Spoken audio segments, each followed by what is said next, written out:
We've been talking about a lot of things the Catholic Church has introduced into the world. But how about the sanctity of life, the dignity of marriage? Let's talk about these things and a whole lot more today on the Catholic Church, Builder of Civilization.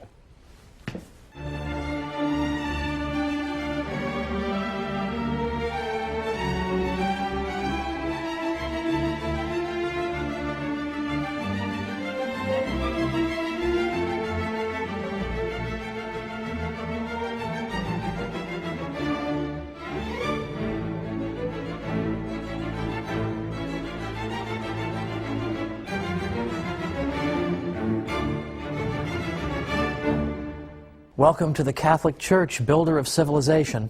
I'm Thomas Woods.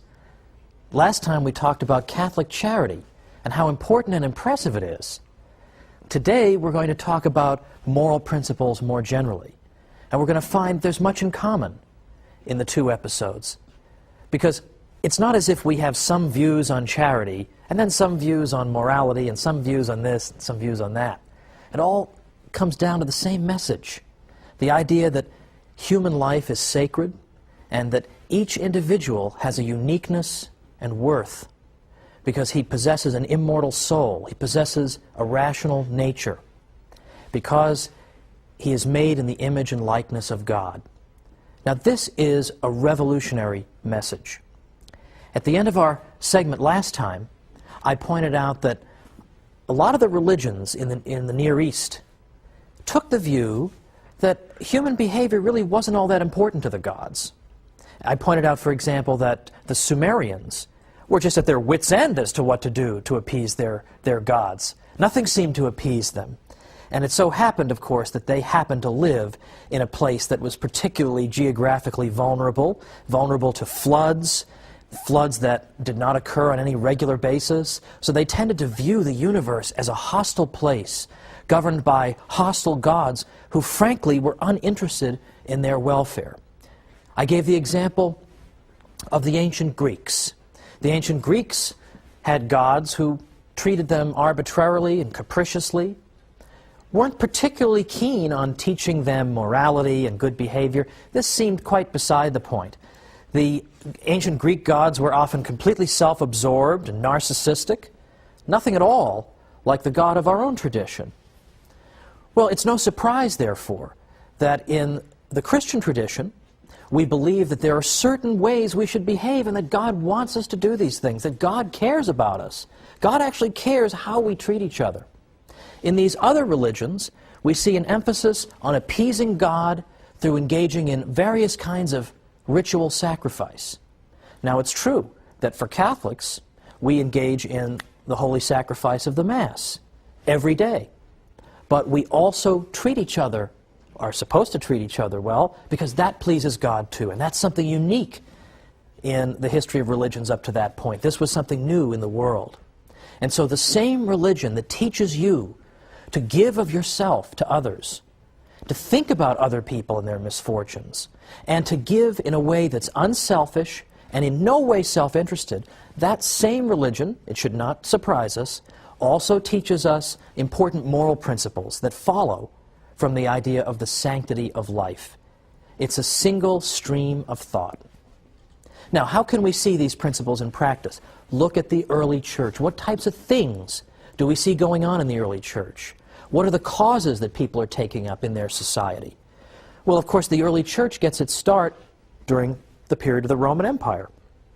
And what do we see going on there? Well, among other things, we see the practice of infanticide taking place, literal infanticide. It isn't simply that the church went after abortion, which of course it did, but we see even a much worse situation. We have actual infants simply being left to die, and typically because they were the wrong sex. So you had many healthy female children simply exposed and abandoned. And we see the effects of this, by the way, because in the Roman Empire, men outnumbered women by 30%. There's that doctrine in play. But the Catholic Church moved to abolish that practice. But what we also note is that in the ancient world, there is no comparable teaching to what we see in the Catholic Church about the uniqueness of human life and its absolute sanctity. Now, it's true that the ancients did say that man had a dignity that surpassed that of other creatures, but they came nowhere near the Catholic belief in the sanctity of human life. We do not see that in the ancient world, even though we admire and respect the ancient world. Many of the early Christians looked with profound respect at the ancient world. They pointed to people like Plato and Aristotle as having anticipated some of the most sublime teachings of Christ himself, but at the same time they understood that there was much that was in fact to be deplored in the ancient world. For example, Plato, one of the most noble philosophers you can imagine in the ancient world, deeply admired by St. Augustine and others. On one occasion, Plato said that a man who is too sick to work should be left to die. It's impossible to imagine that in the Catholic Church. Now, what else is going on in ancient Rome, particularly? We see gladiatorial contests. That is to say, people are going and watching their fellow human beings try to kill each other, and this is a form of entertainment. Well, obviously, this is an unspeakable offense against the dignity of human life. And it trivializes human life, that someone's death would be something that we would want to be entertained by. So, in fact, it was the Christian emperors who helped to abolish these gladiatorial contests, and that has been called one of the greatest moral victories in history. But it's not just that. It isn't just that we see examples of barbarism in the ancient world. Barbarism, by the way, that we're seeing, of course, coming up once again in our own time. We're also finding that there's a difference between the way the ancient Romans and Greeks treated the interaction of men and women and the ideal that we have for that. The ancient Greeks were utterly contemptuous of women, whereas in the Catholic faith, we see, in fact, a profound respect for women. And I realize this is the opposite of what people say. Supposedly, the Catholic Church is anti-woman, and it's pro-man, and it's patriarchal, and all the rest of it. But for heaven's sake, let's think about it. Where else in the ancient world, or even going up into the Middle Ages, where in the world could you see women who were able to run their own institutions? They ran their own convents and schools and orphanages and so on and on. Where do you see that other than in the Catholic Church? We have a legion of female saints. We have tremendous devotion to the Blessed Mother.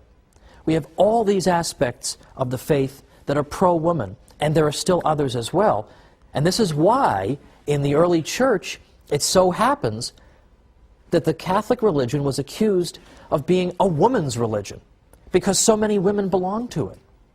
So much for the idea that the church is an opponent of women. It was called a women's religion. Now, we see also an emphasis in the church on the dignity of marriage, that intimate relations between men and women were to be confined to the marital bond, such that even Edward Gibbon, some of you may know Edward Gibbon, was the historian in the 18th century who blamed the fall of Rome on the Christian religion. So he was not inclined to be sympathetic, but even he had to admit that in fact the Christians have helped to restore dignity to the marital bond. Likewise, the church taught what we might call the equalization of adultery. That is to say, it's not simply something to be deplored when a wife cheats on her husband, but it is equally to be deplored when a husband cheats on his wife. And Edward Westermarck, who was an expert in the history of Western marriage, has said that in fact it was the Christian religion that finally equalized adultery. So we have an emphasis on the equality when it comes to adultery, an emphasis on the sanctity of the marital bond. We have women in, to use a modern phrase, leadership roles. And in fact, incidentally, by equalizing adultery, in effect, the church is saying that men can't just get up and leave their wives, and leave them with nothing. So these things, in fact, attracted women. But it's more than even this. What else do we see with the Catholic Church's emphasis on the dignity of human life? Well, we see a campaign against even the practice of suicide. Now, this may seem strange. Isn't everyone opposed to suicide? Not so, actually. Ancient Greeks like Aristotle were against suicide. But others in the ancient world, in fact, believe it or not, had supported suicide. You'll recall from an earlier episode we talked about the Stoics. The Stoics were a school of thought that argued that the ideal human being should be so much the master of himself that he should be utterly unperturbed by outside events. He should be have complete mastery over himself and his emotions. He should never allow his emotions to get the better of him. Well, the Stoics argued that in fact suicide was in some ways even an admirable way to depart this world, because there, more than in any other case, the ideal man was showing that he was utterly unperturbed by the world, so much so that he, at the moment of his choosing, would decide when he would depart that world. How else can you see an even better example of the idea of the Stoic values in practice? I am so above other events in the world that I can even depart this world when I choose. That is my mastery over the world. That type of narcissism, in fact, informed the Stoics' views on suicide. And of course, the Church had to say, this is not only nonsense, but dangerous nonsense. That life is something valuable, and we aren't simply to cast it aside on a whim when we think it's a good idea. In fact, a number of Catholics pointed out that Christ obviously disapproved of suicide. At no point did he say to his followers, listen, if the persecution ever gets too bad, you can just commit suicide. We can't even imagine those words being uttered. But there is the Catholic Church's emphasis on the sanctity of life. It is not to be disposed of even by ourselves, much less by some distant government or by some gladiator in a contest in the arena. Now, even beyond this, we have yet another topic that touches on the sanctity of life, and that's the subject of the waging of war. Because it was the Church who, before any other institution, introduced the idea that there actually could be limits on what is permitted in war, on the reasons you can go to war, and the spirit in which war can be waged. There was nothing that corresponded to that in the ancient world because they did not have the same spirit of respect for the sanctity and dignity of life. So this moral issue pressed specifically on Catholics. When we come back from the break, we'll talk more about the just war tradition.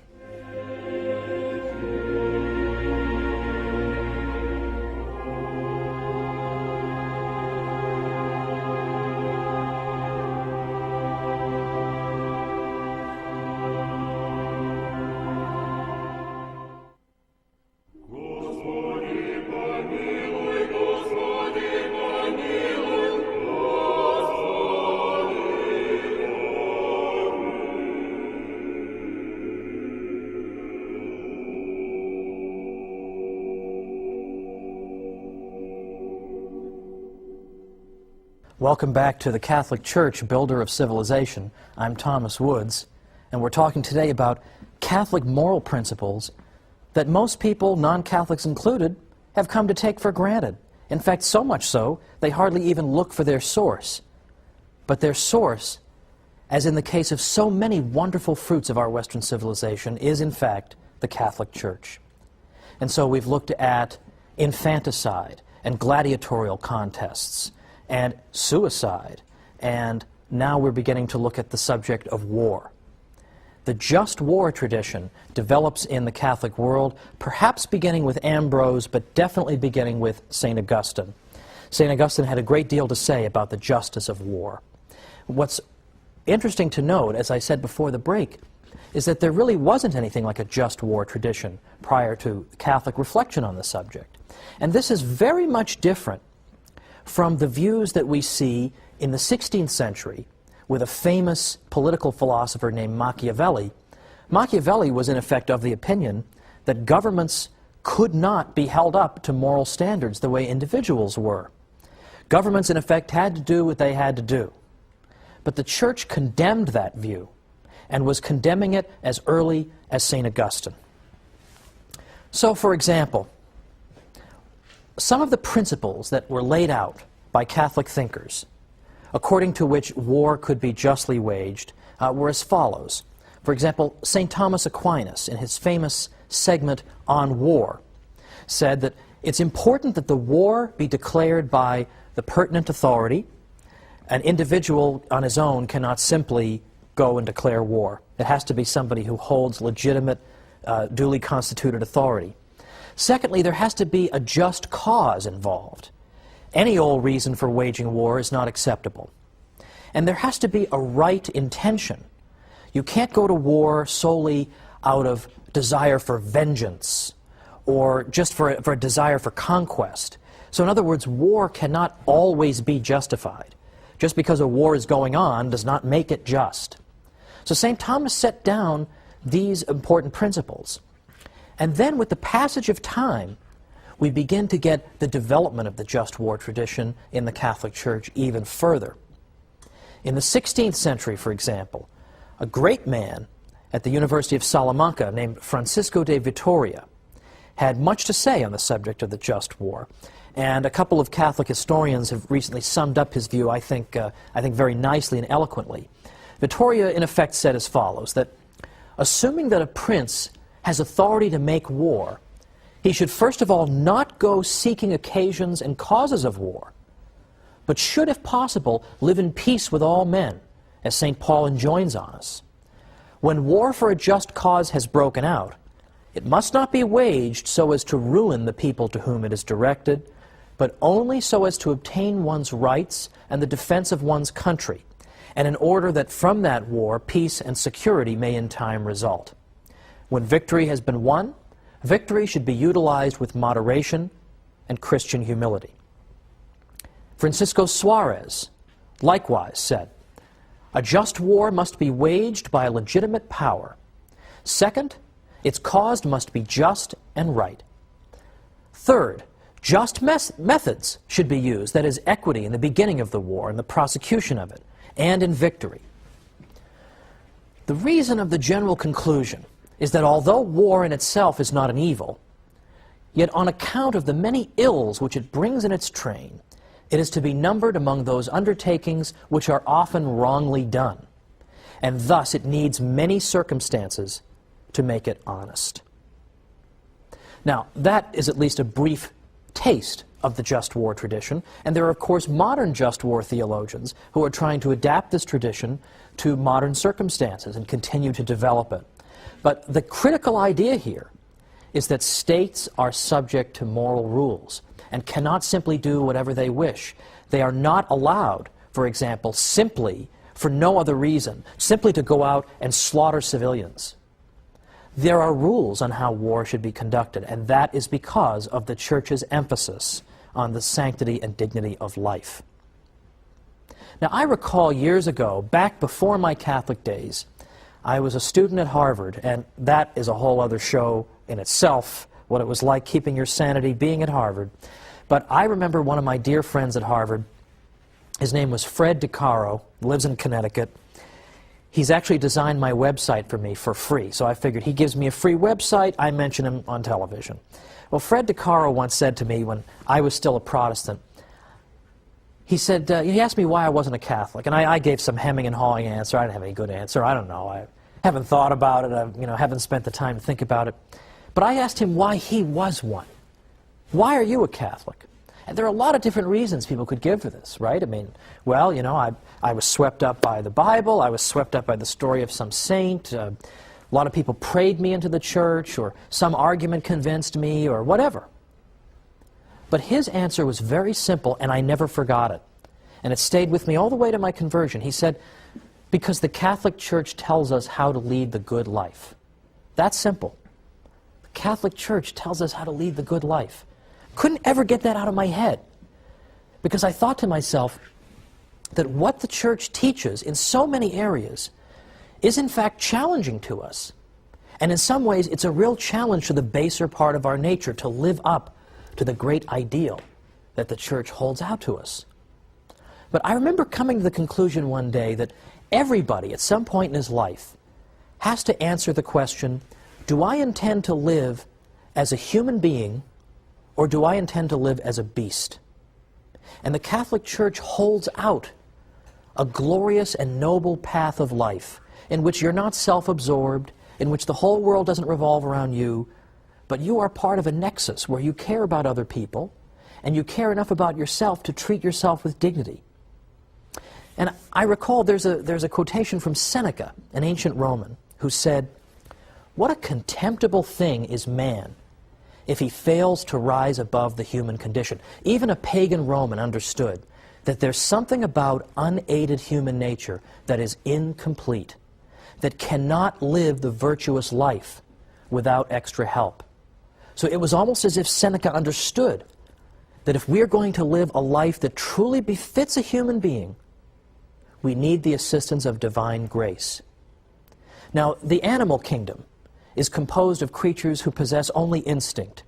They can't engage in moral reflection. They don't possess reason. So it stands to reason that we human beings should be held to a higher standard than the beasts, that we should observe moral principles, we should reflect on our behavior. Now, all this went through my mind as I was considering converting to the Catholic Church, and I was attracted to her moral teaching. A lot of people say, oh, the Church is too tough in her moral teaching, she'll drive people away. To the contrary. People ultimately, deep down, want to be challenged. They want to be challenged by holiness. And I remember that that's what attracted me. And I remember learning that in ancient Greece, Socrates had said that to know the good is to do the good. That as soon as you know what the good thing to do is, well, you just automatically feel compelled to do it. But I knew that wasn't so. I knew of many times in my life when I had perfectly well known what the good thing was to do, and I absolutely had not done it. And I had perfectly well known what the evil thing to do was, and I had pursued that. So much for Socrates. But then you read St. Paul. And St. Paul has so much moral realism when he says that there are times when I know perfectly well what the good is, and I shun it. And I know perfectly well what the evil is, but yet I pursue that. And I remember once I finally did convert to the Church, I remember my spiritual director telling me that the next time I was tempted to eat a cupcake, I should have a carrot instead. Now, what did he mean by that? Did he mean that cupcakes were evil? He meant that cupcakes are delicious. That's why it's an exercise of will to avoid them. And that by avoiding something like a cupcake, which is morally neutral, I can train my will. I can, in effect, tell myself, I am in control. I'm not going to be swept away by passions. I'm not going to be swept away by irrationality. I can train myself, because by avoiding cupcakes and eating carrots, I train my will to be able to say no. So that when the moment of temptation comes, and I really am faced with a choice between good and evil, I will have a will that is trained to face it and come out victorious. Now, what a beautiful message this is, that as a human being you have such a dignity that there is a special kind of life that God wants you to live that is appropriate for you as a human being. And I was recently at DePaul University. They had an event called Catholic Week. I won't get into Catholic Week at a Catholic university. What about the other 51 weeks? That's another matter. But when I was at DePaul, a reporter for the student paper asked me, how would you sum up your talk? Give me one sentence. Well, I couldn't give her one sentence. Gave her two or three. But I said, here's what I would say to the students at DePaul. I would say that the Catholic Church is the most beautiful institution on earth. And if you want to live a good life, if you want to live a life that befits a human being, the Catholic Church has much to say to you. And that's a message I think a lot of young people who are totally adrift could stand to hear. Of course, I feel old anytime I start talking about young people, but such is life. Now, let me conclude with this. The Catholic Church consistently emphasizes the dignity and value of human life and tells us that we are to live in constant awareness of our created nature in the image and likeness of God, that we are not to live as beasts, that we're not just to do whatever brings us pleasure, then we might as well be a cow. You're not a cow, you're a human being. Christ didn't die for cows, he died for you. And he died in part so you could live a good life, so that we may be worthy to join with God in heaven. What an astonishing statement. It's particularly beautiful that the Eastern Fathers talked about deification, that in effect, as we live the life of the sacraments, we become like God. Now there is some real dignity. There is the idea that human beings aren't just random assemblages of cells, but they are worth something. They matter. And here's something you can finally tell to teenagers, that you don't have to live this crummy life that MTV is holding out for you. What in the world is there to compare between MTV and the Catholic Church? 2,000 years of heroism and holiness. And they think so little of young people they're going to hold out the MTV alternative? Forget it. Ditch it. Don't live as beasts. Live as human beings. That's what the Church has to tell us all. Now, there's another way that the Church has emphasized the dignity and rights of the individual, and that is with the very idea of rights. And that's what we're going to pick up next time. Where does this idea that I have a right to life, and a right not to be robbed or expropriated, that comes also from the Catholic Church. So join me next time for the Catholic Church, Builder of Civilization. See you then.